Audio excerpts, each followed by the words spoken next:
Now then, good morning, hello year 8, and welcome to the third part of our minimalist sort of like, what are we calling this? I don't know, sort of trying to understand minimalist music, put it into a sort of context of where it forms in the 20th century, with our study of Steve Reich's music in particular.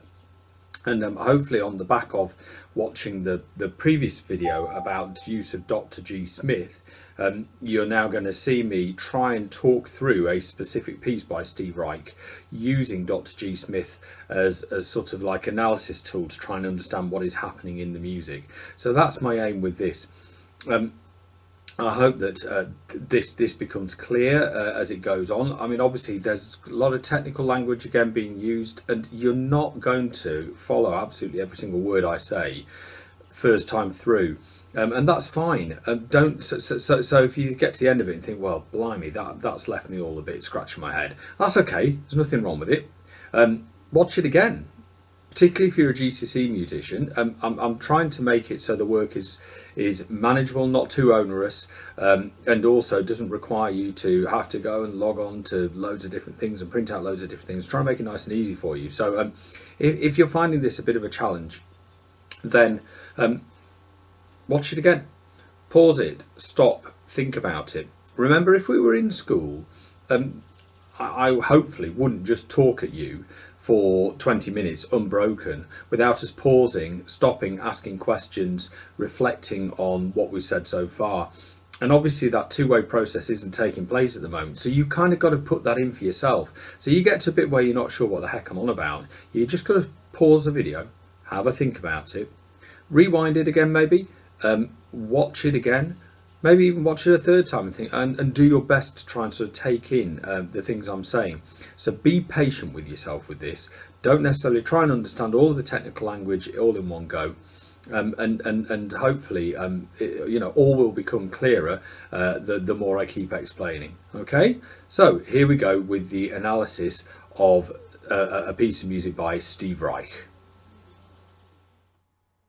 So just a quick reminder, it might be a while since you watched the previous video and you've forgotten what I'm on about when I refer to Dr. G. Smith. So these are different elements of music which are the sort of keystones of what we listen for when we're trying to describe or analyze music. So again, just a quick recap, you can see them here. Dr. G. Smith: dynamics, rhythm and associated with it meter and tempo, genre, structure, melody, instrumentation, texture, harmony, and with it tonality. As I go through the next bit of this presentation, I'm not going to mention genre again. If you think about it, genre is the type of music, and I've already talked in the previous two, certainly in the first video, about minimalism as a genre. Although many of the features of this music will reinforce what minimalism is as a genre, that's just to recap quickly. As a genre, it's a lot of simple ideas repeated very gradually, with manipulations that are used to alter those ideas, often over a long period of time. And particular terms I've mentioned so far would be cyclic repetition, the looping round of ideas over and over again, the idea that you will layer them up with lots of different instrumental layers, and then also the idea that ideas may shift in and out of time or out of sync with each other, phase shifting. So those are three techniques that I particularly mentioned in the previous two videos. So here we go. What we're looking at here is a piece of music by Steve Reich, written in 1987, called Electric Counterpoint. And I'm going to start off by talking about the texture. So that's the way the the layers of sound are combined, the instrumentation, and the dynamics. So first of all, the word counterpoint, the reason why I'm talking about texture first is because counterpoint is a specific, quite technical type of texture. So counterpoint is an example of one of the three main types of texture, and that's a polyphonic texture. And poly in ancient Greek means many, so you many different independent layers of sound.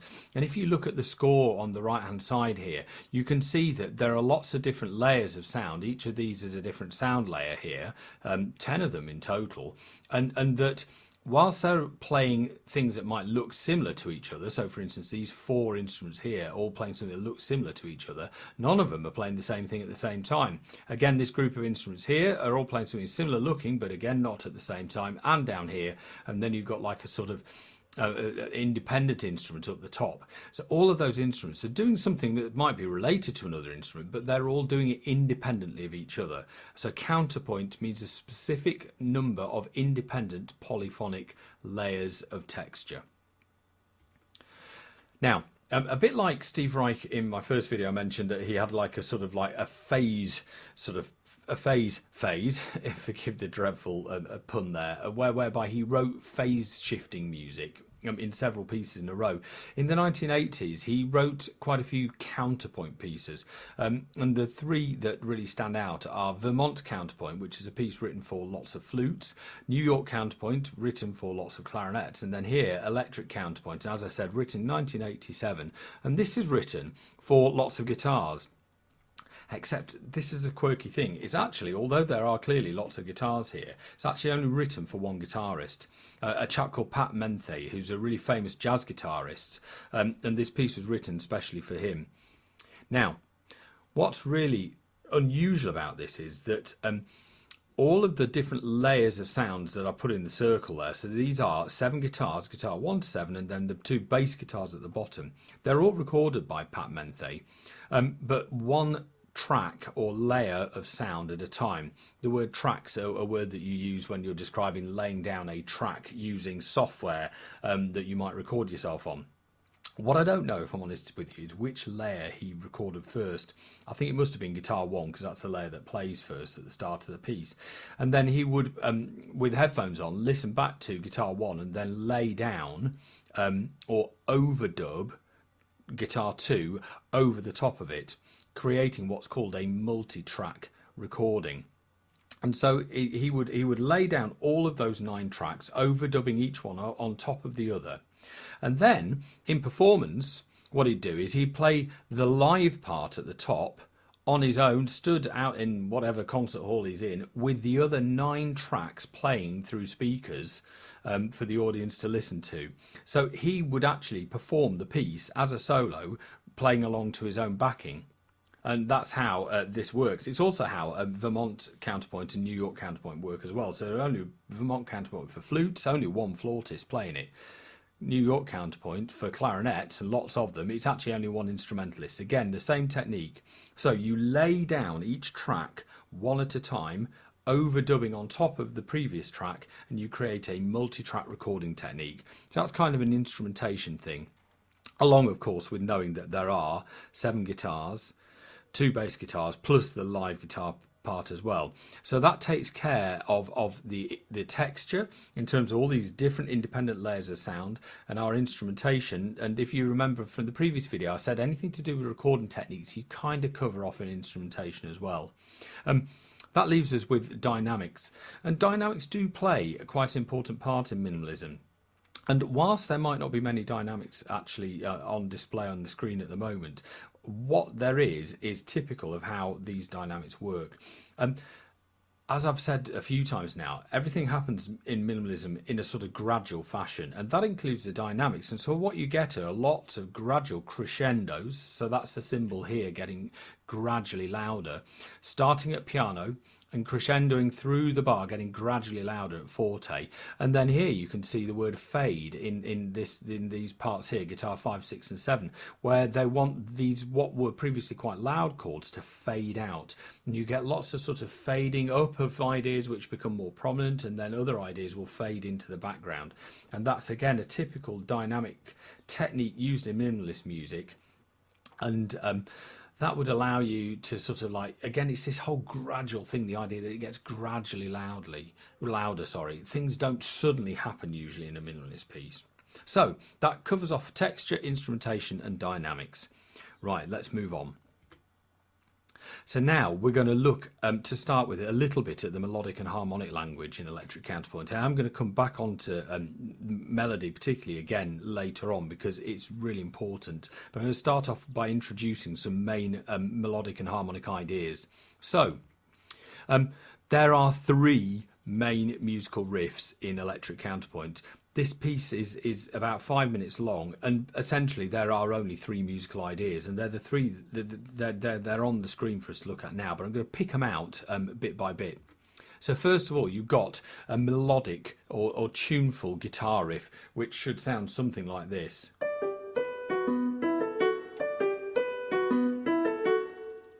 And you can see that that's repeated in this guitar part all the way through the line of music. And that's the opening idea of the piece, which we'll look at in a minute. And it's the most prominent melodic idea.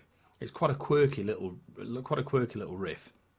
Then we have bass riffs. Now, the reason these are quite hard to play, the main reason being that the two bass guitars create almost one continuous sound. I'm going to actually come on to that in a minute with another point about the guitars. But you've got a pattern that sounds something like this.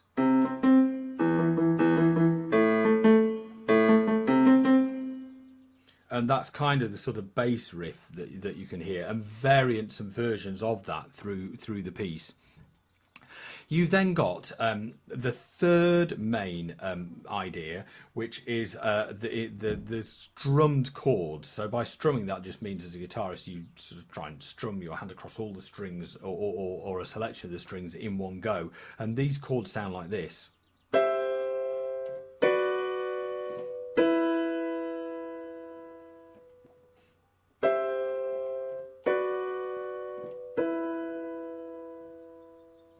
So those are the three main melodic and harmonic ideas in the piece.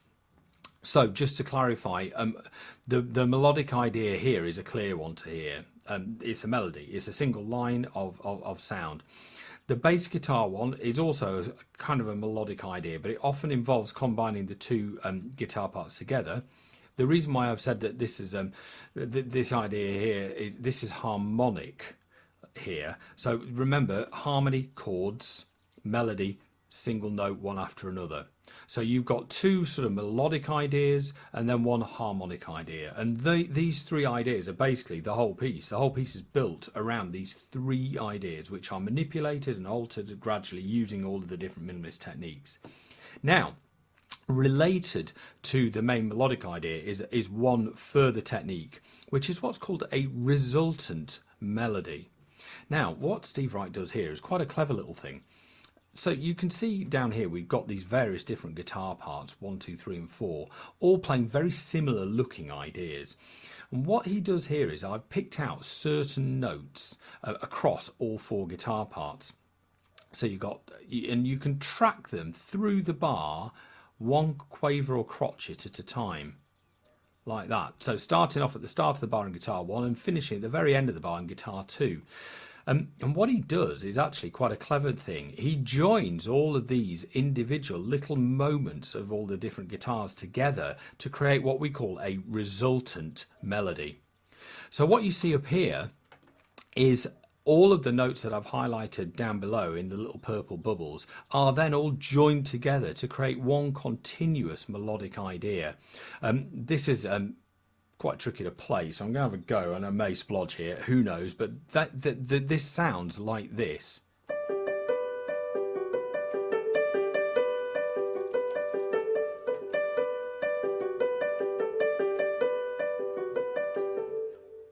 And that's actually very similar, showing the development of the original riff, which sounds like this.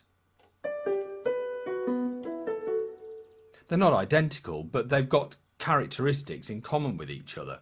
So you've got three main ideas, and those are the two melodic ones, the guitar melodic one, the bass riff one, and then you've got your strummed chords. And this opening melodic idea is manipulated and slightly developed, picking out all of these different notes across the guitar parts to create a resultant melody. Okay, so moving on. What I'm going to talk now about is tonality and structure. Okay, so let's have a little word about these two important musical elements. Now, I just need to remind you what the word tonality means. Tonality is where you form the ideas in a piece of music around one key note. that being your tonic note. Hopefully that's a phrase or a word that you're now quite sort of familiar with. So that if the tonic of the piece is E, that means that E is the most important note. Now, what Steve Reich does here is actually quite a sophisticated thing. He hides what the keynote of the piece is going to be at the start of the music, and it's not immediately clear what the keynote is. You're not immediately sure what that note is. So that's why I've used this word ambiguity, something that's ambiguous or slightly unclear. So at the start of the piece of music, you're not sure what the tonic is. So what I'm going to do now is I'm going to show you the tonic is actually E. And this piece has what we call an E minor feel to it in the first half. So E minor key signature has one sharp, as I've highlighted here. So this is bar 1, and it carries on all the way through the music, all the way through to bar 89, still in E minor. And what I've done also is in the first 3 bars of the music is I've pointed out which notes are the note E. Now, what you'll notice there is that E is by no means the most common note, nor is E the note that the music starts on. And so if you kind of think about compositions that we've written this year, or studying the Mozart piece or the salsa playing that we did, it'd be like, well, work out what the keynote is, find that keynote, the piece is probably going to start on it, and if you're composing, you're going to keep coming back to that keynote over and over and over again. But you can see that that's not actually the case. At the start of the music here, that note is ambiguous. So what I think is going to happen here is it's going to play the opening of the music, and you have a little listen to it. And then try and see if you can hear in your head one single most important note. And then what I'll do after you've done that is I'll play you what the note E sounds like, so you can see if the note that you had in your mind was actually the tonic note of the piece. So that's quite a complicated thing to do. So if you need to rewind and repeat that instruction to yourself again, that might not be a bad idea. Okay.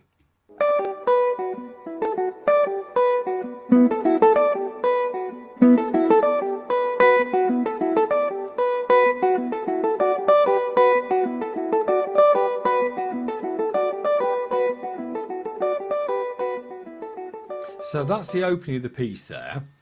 Have you got in your head the sound of an individual note that you think might be the tonic? You could even like hum it out loud to yourself. If there's someone else in the room with you, they're probably going to think, what the hell are you doing? But just try and hum out that note that might be the most important one in your head.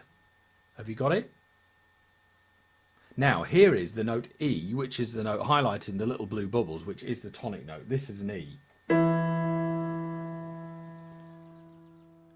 Was that the pitch of the note that you had in your head? I'm not sure it would have been, because the start of the music is ambiguous in terms of its tonality. It's not clear what the tonic is.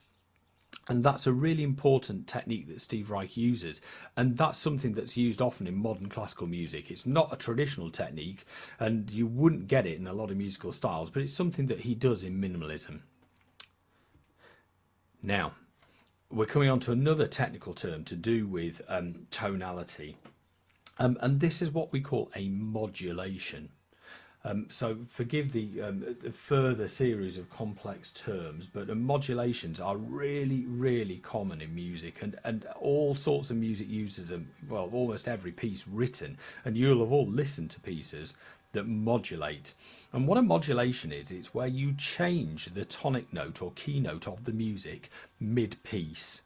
And actually, again, if you think about it, in your film music compositions we wrote earlier in the year, I encourage you, or certainly some of you, to use a different keynote or tonic partway through the music, and it gives the piece a different feel and sound and character. And so what you've got here is up to bar 89 we have the key signature and tonic note of E, which does become more clear as the piece goes on, and is focused around the note E in the chord of sort of E minor. And then in bar 90, Steve Reich decides to quite abruptly change the tonality to C minor. So C becomes the tonic note at this point in the music. Again, though, he doesn't immediately land on a chord of C or the note C. It actually takes him the first sort of bar of music to explore some ideas which relate, and then eventually lands on a nice chord of C here, along with a C in the bass here. So even immediately, it's not totally obvious that what the new key is. So we have a modulation mid-piece to C minor. this modulation marks also a really important moment in the piece's structure. So this happens at about the halfway point of the music, a little bit further on than halfway, giving this piece two main types of two main sections: an opening section, the A section, followed by a contrasting section, contrast provided by these modulations, which is a B section. And this is in music what we call binary form, two sections, A and B. So we've got binary form structure. What I'm also going to do now is to play you a little bit of this and let you listen to the modulations, because what I've not done is pointed out that the music, once it gets into C minor, it doesn't stay there.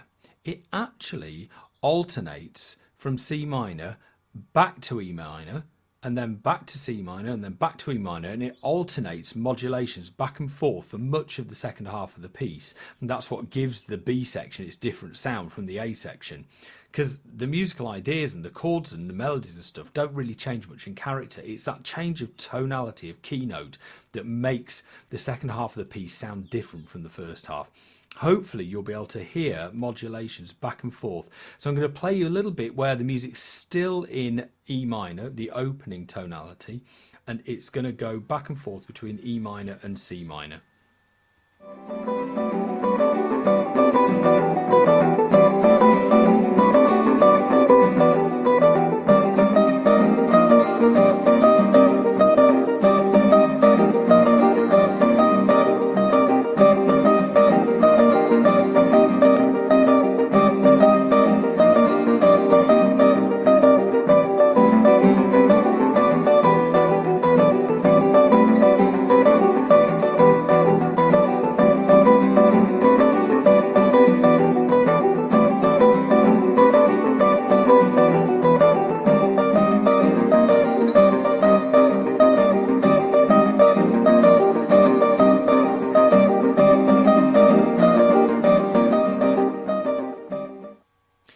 So hopefully you could hear the changes of modulation between E minor and C minor. It has quite a contrasting sound, and in minimalism, where things happen quite gradually, those sudden key changes, those sudden modulations, is quite unusual for this minimalist style.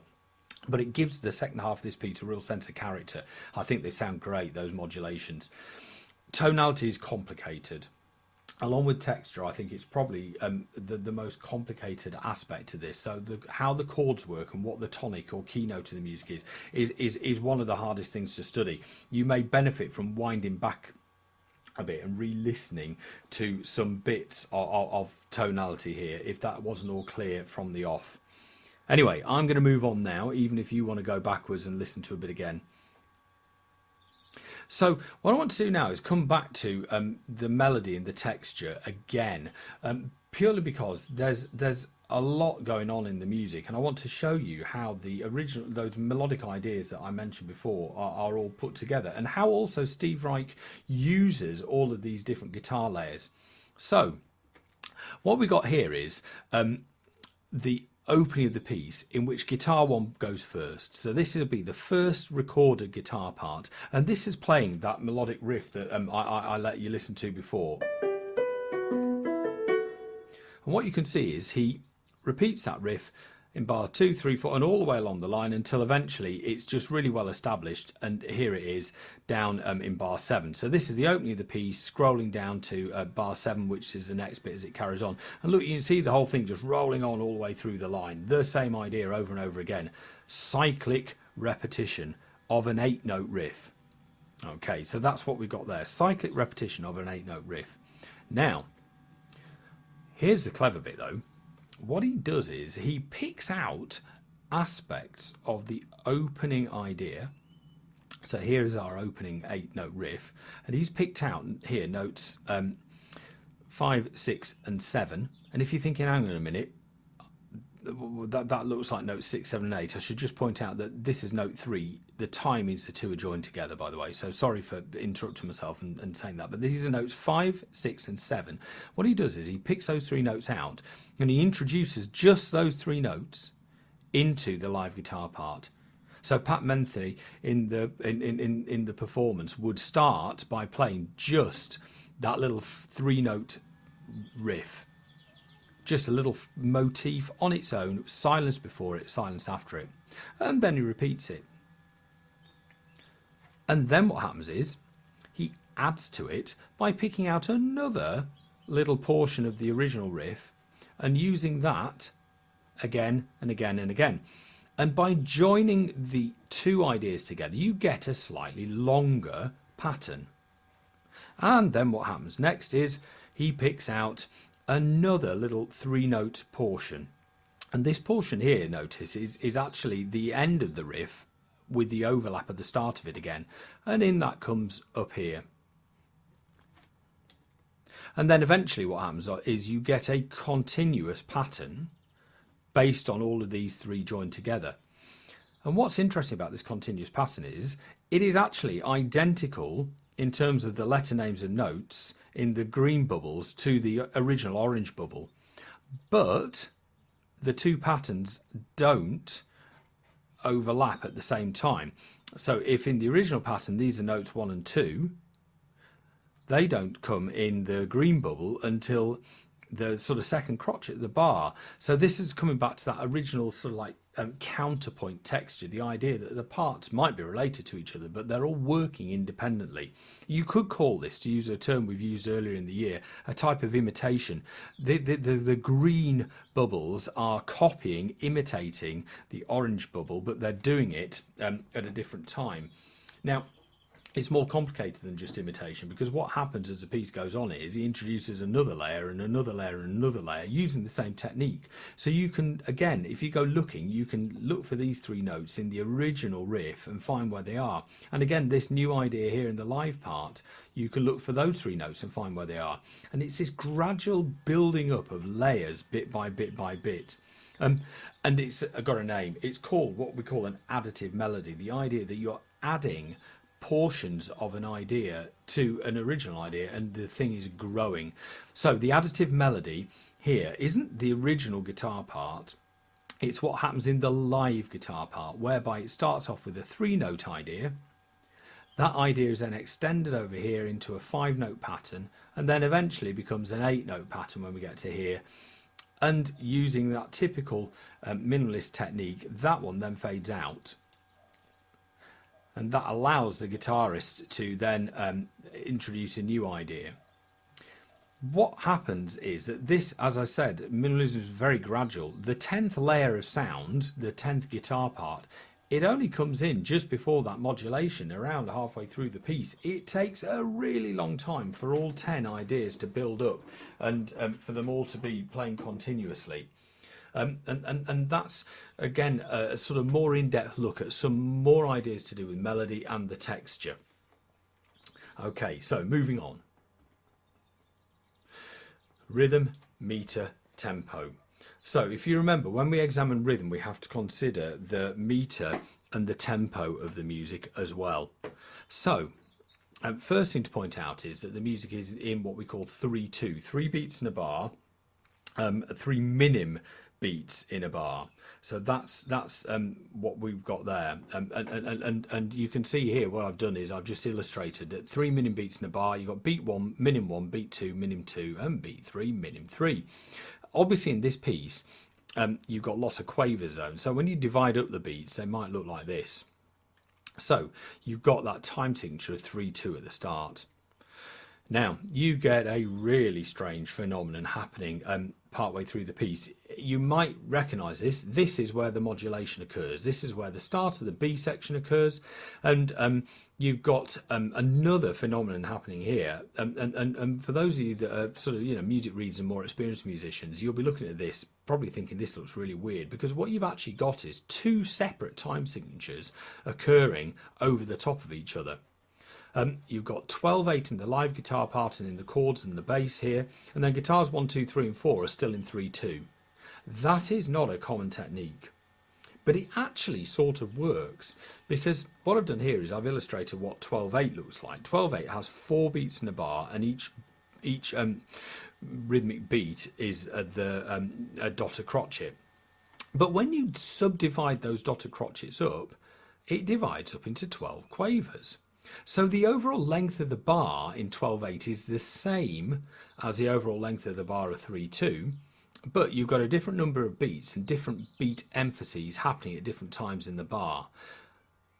It's a pretty quirky rhythmic idea, and you know, something that Steve Reich liked playing around with. It's not the only time he uses this technique, and it is called cross rhythm. The idea is that the rhythms are working like kind of, or the beats are working across each other.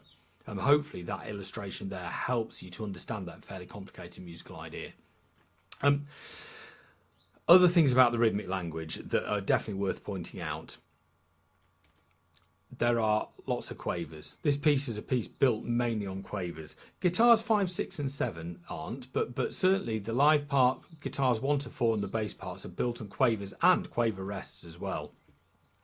There are lots of offbeat syncopated rhythms. That's probably, if I was going to pick out one thing about the rhythm, it's probably the single most important feature. And so I'm going to try and illustrate how those how those syncopated rhythms work. And by doing that, we can also have a little look at the tempo. It says here crotch equals 192, which means that a minim, think about your maths here, sorry, equals 96 beats a minute. So 96 beats a minute sounds like this.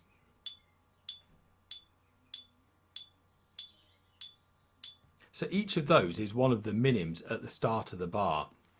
And what I'm going to try and do is I'm going to try and clap this rhythm here. Now this rhythm here that I've illustrated is what guitar 1 plays at the start. So I'm going to try and clap the rhythm and show you how the syncopation really works in the music. And it's this rhythm here that happens just before the second beat on the off beat that gives the music its syncopated feel. So I'm going to set the metronome going so you feel the beat, establish the beat, and then I'm going to try and clap the rhythm against the beat.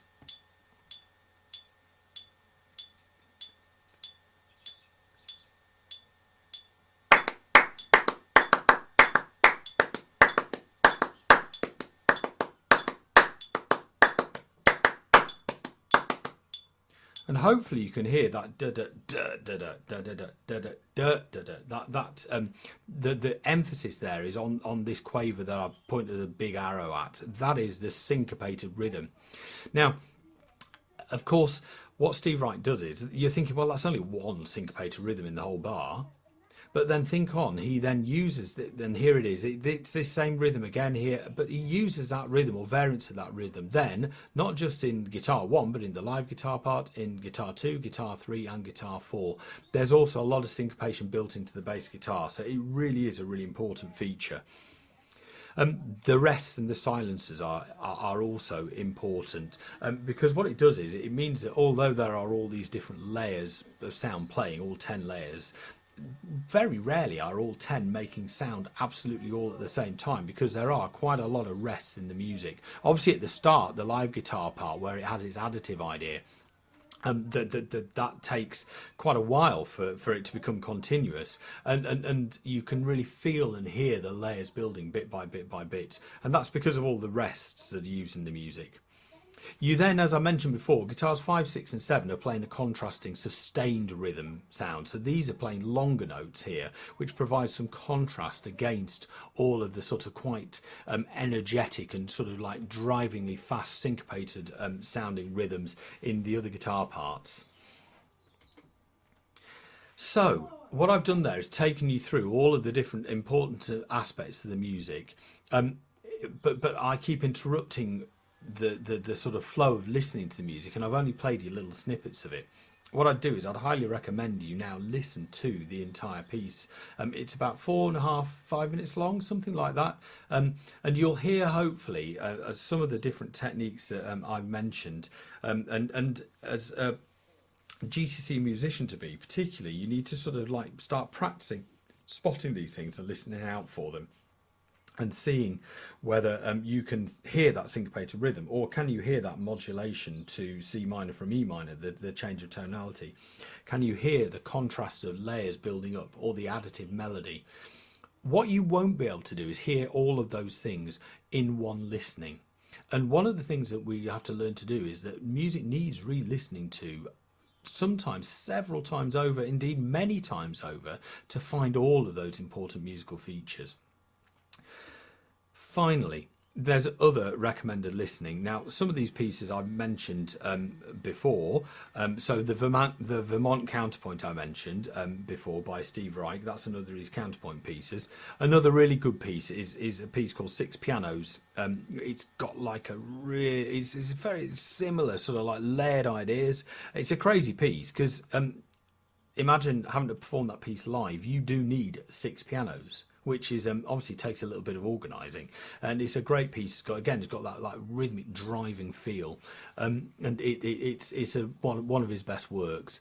It's quite intense. Then I'm going to mention a couple of other composers here as well, because Steve Reich, whilst being the most important minimalist composer, is certainly not the only one. And there are several that I could have mentioned. I'm overlooking here some other really good minimalist composers like Philip Glass, who Steve Reich was really good friends with, and he's also written quite a few film soundtracks. And other minimalist composers like John Tavener and Michael Nyman, who are more modern composers, taking minimalism off in different directions. But I'm going to mention a couple of other pieces. In C by Terry Riley is one of the first minimalist pieces ever written. So it was written back in the 1960s, just when Steve Reich was getting going, and it's a really mad piece. I don't want to go on too much about it here, but it'd be worth just clicking on it and having a little listen. It's about 50 minutes long, so I know you're not going to listen to all of it. But one of the parts, which is really mad, it just involves playing C quavers for the entire piece. Going C, C, C, C, C, C, C, C, C, C, over and over and over and over again for the entire piece, all 50 minutes. Mad. That is minimalist. Then a really nice piece, which I think you will like, is this piece here called Spiegel im Spiegel by Arvo Pärt. Arvo Pärt's an Estonian composer.